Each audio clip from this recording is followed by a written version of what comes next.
Hello class, this is group 9 and we're going to talk about the article Theoretical Foundations of Emerging Economy Business Research by Maya and Peng. In the first part we're going to give you a summary about what the article is about, and in the second part we're going to apply the article to the Canadian economy. After the fall of the Iron Curtain in 1989, Central and Eastern Europe, short CEE, which includes countries in Central Europe and the former Soviet Union that had been part of the Eastern Bloc, emerged as a novel field of interest for business scholars. A series of massive institutional transitions from central planning toward more market competition was triggered. These transitions in CEE were so significant that the term transition economies was created. The first wave of CEE studies aimed to generally understand the unique features of the transition context. When the research gained significance, May and Peng in 2005 aimed to integrate the dispersed contributions and identify broader trends in theory development. In 2015, the geographic entity CE is not as theoretical meaningful as it was. This is because the divergence and convergence of some countries with other countries outside of the region, for example by becoming a member of the EU. Therefore, they propose that the broader notion of emerging economies provides a more appropriate framing for such research. Since globalization is changing and the way institutions interact in creating rules and norms for businesses, and many aspects of institutions remain underexplored, the authors conclude that the institution-based view may be evolving toward an integrative paradigm for international business research. CEE in the 1990s represented a special geographic and temporal context, even in comparison to other emerging economies, since many of the formal rules were not clearly defined, which brought high levels of uncertainty. Societies in CEE entered this process by replacing old structures and embracing a very strong willingness to change. Many large firms were in state ownership and went through a process of privatization, whereas private startups often benefited from the amount of resources of their entrepreneurs. After more than 10 years, CEE economies have joined the group of emerging economies, which are economies that are defined as mid and low income economies with growth potential. These conditions impact business practices. In particular, where rules and regulations insufficiently defined, firms must rely especially on relationships and business networks. Thus, relationship and network building are important in CEE countries such as Russia and Hungary, but also in China, India, and Africa. However, differences exist in building and maintaining and utilizing network relationships. Also, the networking partners differ. For example, in Russia and China, ties between managers and officials appear most important, whereas in Africa, ties with the ruling party are more valuable. How have emerging economy business phenomena evolved since 2005? There are basically two trends. First, CEE research has joined the broader research agenda of emerging economies, while second, phenomena have changed as business in emerging economies have become the new normal. The first trend refers to the fact that CEE has lost some of its distinctiveness. Therefore, the geographical unit CE is no longer relevant today, and some countries are moving closer to the countries outside the region by becoming members of the EU. At the same time, the divergence is deepening as state control over the economy in Russia has increased, and at the same time, geopolitical problems have arisen between Russia and the US and the EU. The second trend concerns shifts in the research. Three examples illustrate these changes. First, repeated adjustments to changing conditions have become the new normal in emerging economies.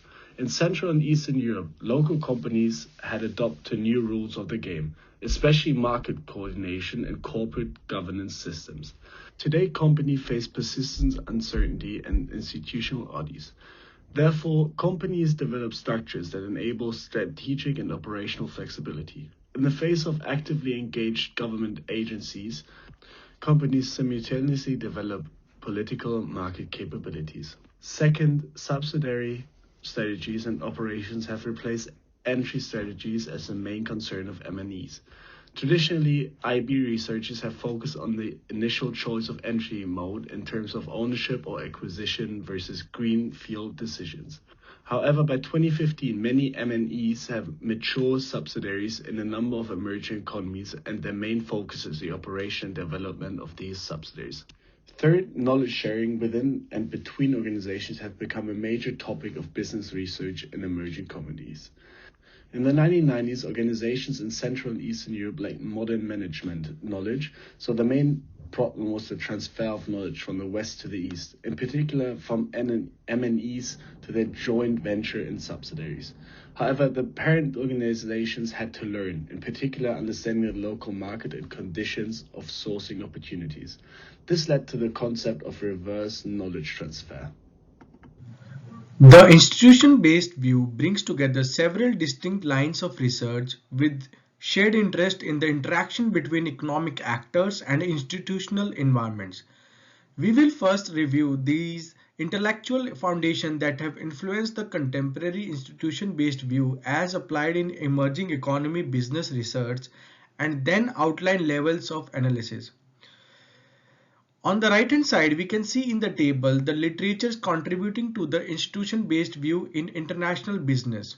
First is institutional economics, which include transaction costs and market efficiencies. Second is institutional theory in sociology, which studies institutional changes and institutional dualism. Third is bargaining theory, which explains privatization, negotiation, and NGO activism. These lines of theorizing often lead to similar predictions, but their underlying logic and their assumptions about human behavior are quite different. In economics, institutions have been conceptualized as rules of the game that are outside the control of decision makers who act to maximize their utility within these rules. Hence, the leading question is how rational economic agents act under the constraints imposed by the institutional framework. Institutional affect the uncertainty faced by economic factors. While institutional may be designed to reduce uncertainty, any instability of regulatory institutions, for example, after a change of government, can itself be a source of uncertainty. In many emerging economies, the rules of the game are changing often and unpredictably. Firms thus have to develop themselves according to the structures and capabilities to flexibly respond to such changes. In stable institutional environments, pressures for legitimacy lead to isomorphism. However, in emerging economies, institutional pressures are often inconsistent and unstable. This has several consequences for firms. In particular, when formal institutions change, gaps in managerial cognition and norms may prevent effective responses. Recent studies examine a wider range of political and non-market strategies that firms use to influence decision makers in governments and parliaments. Such strategies are particularly important in emerging economies where governments frequently intervene in business affairs or are responsive to lobbying by influential groups. Businesses thus invest in political capabilities to bargain with the authorities, not only to advance their interests with host countries, but also to reap home government support for their outward investments. Moving forward, the institution-based view not only brings together scholars from a variety of intellectual traditions, but also research on a wide array of institutional phenomena. One of them is home, host, and distance. MNEs doing business across borders engage in at least two distinct institutional settings, namely the home and the host country institutions. The differences between these two sets of institutions have frequently been analyzed with the notion of distance that aims to capture the degree to which the institutional frameworks are different. The second is national, subnational, and supranational. IB scholars increasingly find ways to discover subnational institution differences, namely institutional variation within nations such as China, Canada, and USA, or conflict zones across a range of emerging economies.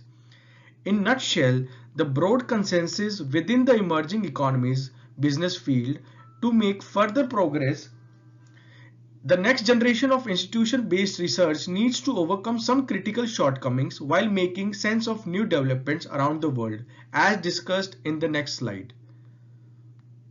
The institutional environment in and out of emerging economies is evolving not only at the national level but also at higher transnational levels. These high-level changes create institutional interdependencies and thus new challenges for firms as well as IB researchers. First, bilateral and multilateral trade and investment treaties are establishing institutional frameworks that are supposed to govern global business. One great example of this is the World Trade Organization, which now covers major economies of the world. Second, informal norms can also become internationalized. Specifically, informal norms are transferred between countries by firms imposing on their subsidiaries and supply chain partners practices mandated by home country governments, for example, taxation or corruption, or requested by powerful stakeholders, for example, on labor and environmental standards. The global geography of knowledge creation and dissemination is shifting with emerging economies taking on more prominent roles. To conclude, we propose that the institution-based view provides a useful foundation for substantive contribution to explain not only global meta trends but also micro behavioral differences across emerging economies and around the world.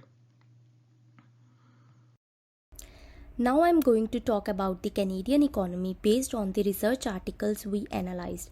This article mainly talks about the emerging economy business research. Though Canada is a developed country but not an emerging country, however, emerging countries have some attributes of developed countries such as high gross domestic product, widespread industrialization, and more engagement with global markets. Therefore, Canadian economy can be linked with this research paper. Canada welcomes foreign investments and more open for businesses. It is forecasted that Canada will be the best country for doing business among G20 countries during next 5 years. During last 5 years, it was consistently ranked among the top 3 countries. Moreover, according to Ease of Doing Business Index, Canada is the easiest place to start a business among G20 countries. Foreign investors choose Canada because Canada had the second largest FDI stock to GDP ratio among G20 countries over the 2016 to 2020 period. Moving further, Canada has a lower corporate income tax rate among G7 countries, which is 26.2% in 2021, and there is no tariff for imports of inputs and machinery for manufacturing. Canada also offers a full tax deduction in the first year of investments for the entire cost of machinery and equipment used for the manufacturing of goods and certain clean energy equipment. Canada's accelerated investment incentive enables businesses to recover the initial cost of their capital investment quickly, thus reducing their risk when investing. Canada has reduced taxation on new business investment from 44.1% in 2000 to 13.2% in 2021. Canada's tax treatment for new business investment is the lowest in the G7, below the OECD average, and significantly lower than in the United States, which is 18.4%. Furthermore, Canada has 15 active free trade agreements covering 51 countries. Businesses in Canada now enjoy preferential access to a global market with a combined GDP of $52 trillion, representing 61% of the world's output of goods and services and home to 1.5 billion consumers. Cross-border Canada-US trade is valued at over $1.7 billion each day. Anchoring this trade are 16 of Canada's 20th largest cities located within a 19-minute drive of the Canada-US border. As a Canada-United States-Mexico Agreement member, Canada offers foreign investors preferential access to a combined market of over $24 trillion in GDP with nearly 500 million consumers and virtually tariff-free access to the US and Mexican markets. All these examples show the favorable conditions in Canadian economy for foreign businesses. Because it is constrained by formal norms of laws and regulation, the Canadian economy is largely institutional in character, which makes it highly aligned and structured. One such instance of an industry based viewpoint is the Home Depot. A true depiction of Canadian values and culture may be found in the Home Depot's Canada's purpose and vision statements. The Home Depot adheres to all applicable rules and regulation across Canada, which can be called as informal institutions. The Home Depot adheres to all the cultural customs and unique business procedures in Canada, which can be termed as informal institutions. It focuses on their complex interactions with both their customers and their vendors. These interactions provide useful information while making strategic decisions. Secondly, Canadian Tire. It was incorporated in 1927. Uh, the largest national sports goods retailer in Canada, FGL Sports, was bought by Canadian Tire in 2011. Numerous FGL banners, such as Sports Check and Sports Experts, offer a wide range of products under both private and brand name labels. Canadian Tire will probably get financial funding to expand and improve business models through investors and other financial service companies, since it operates in highly developed mixed economy with an effective capital market. One of the best IPO in recent years sees Canadian Tire and enter the market in October 2013. A sizable majority of the properties owned by CD Real Estate Investment Trust, which is listed on Toronto Stock Exchange, are situated in Ontario, Quebec, and Western Canada. A robust institutional framework is reinforced by elements like enough regulatory effectiveness, government presence, effective legal, and a well developed finance system for the expansion of such business inside the Canadian economy. Companies like Tim Hortons, Boosters Juice do franchises. Controlling quality, though, is difficult. The brand name communicates the product's quality. Foreign franchises, however, might not be concerned with the quality as they should be. Poor quality can lead to drop in global reputation in addition to lost sales. Companies like Calvin Klein and Disney do licenses. Calvin Klein sells items like perfume, clothing, and other things by way of licensing. Comparably, if you buy something that features a Disney character, it probably wasn't made by Disney. In contrast, Disney typically enters into license agreements with certain producers. It generates revenue with no overhead. Furthermore, they have easy access to foreign markets.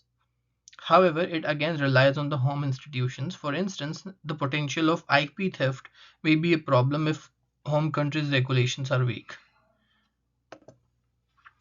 Moving on, favorable government policies are key. Some government gives tax rebate to exporters, however, it can be expensive. For instance, labor cost in the home country is high. Companies like 3M, Samsung, Sony, Panasonic, etc. have built multiple manufacturing facilities all over the world to take advantage of the cheap yet highly skilled labor. If we see everything aligns with what we have read in our book, like there are laws, rules, and regulation in formal institution. For instance, Hong Kong regulation are well recognized for treating all comers equally, whether they are from distant Chile or the surrounding mainland China. Such parity increases the likelihood that international businesses will succeed. It is thus not surprising that Hong Kong attracts a lot of outside firms. Prior to 1991, India's rule discriminated against foreign firms. For example, in 1970s, the Indian government demanded that Coca-Cola either hand over the recipe for its secret syrup, which it doesn't even share with the US government, or get out of India. Painfully, Coca-Cola chose to leave India. It returns to India since 1990s, speaks volume about how much the rules of the game have changed in India. Informal institutions include cultures, ethics, and norms. They also play an important part in shaping the success and failure of firms around the globe. For example, individualistic societies, particularly English speaking countries such as Canada, Britain, United States, tend to have relatively higher level of entrepreneurship as compared to as reflected in the higher number. Now let's talk about impact of institutions on M&E. The adoption of new proposed regulations for a 15% global minimum tax, which was principle approved by members of the OECD and G20 in 2021, was first discussed in the federal budget for 2022. Simply said, multinational businesses with yearly consolidated revenues of around 750 million euros would be subjected to tax laws. But none of this is straightforward. According to the proposed system, a veritable tax buffet would be introduced with nations competing for the taxes on a first come, first served basis. Finding and implementing plans that lower effective tax rates to 15% across the board will be a strategic consideration for Canadian multinational corporations. Canada might succeed or fail. If a multinational corporation has foreign earning in a country with higher taxes, those taxes will already have been paid on those earnings, leaving Canada with nothing to tax. In contrast, taxes on those earnings will be paid in Canada if the group can move those foreign earnings, either by moving the location of the related activities or in any other manner, to a low tax jurisdiction or to Canada. Under the policy, Canada may experience a net decline in wealth and tax receipts rather than generating more money. The explanation is that an increase in the overseas taxes paid by multinational corporations with Canadian headquarters would probably result in an offset against the Canadian taxes they would otherwise owe, and more crucially, result in a decrease in their after tax foreign revenues. Canada will need to consider very carefully to restructure and optimize various elements of its tax and fiscal policy in order to maximize attractiveness of Canada for all the M&E groups as a location for activities and investment. It should create a climate in which Canadian M&E groups have the incentive to maximize the repatriation of their foreign earnings.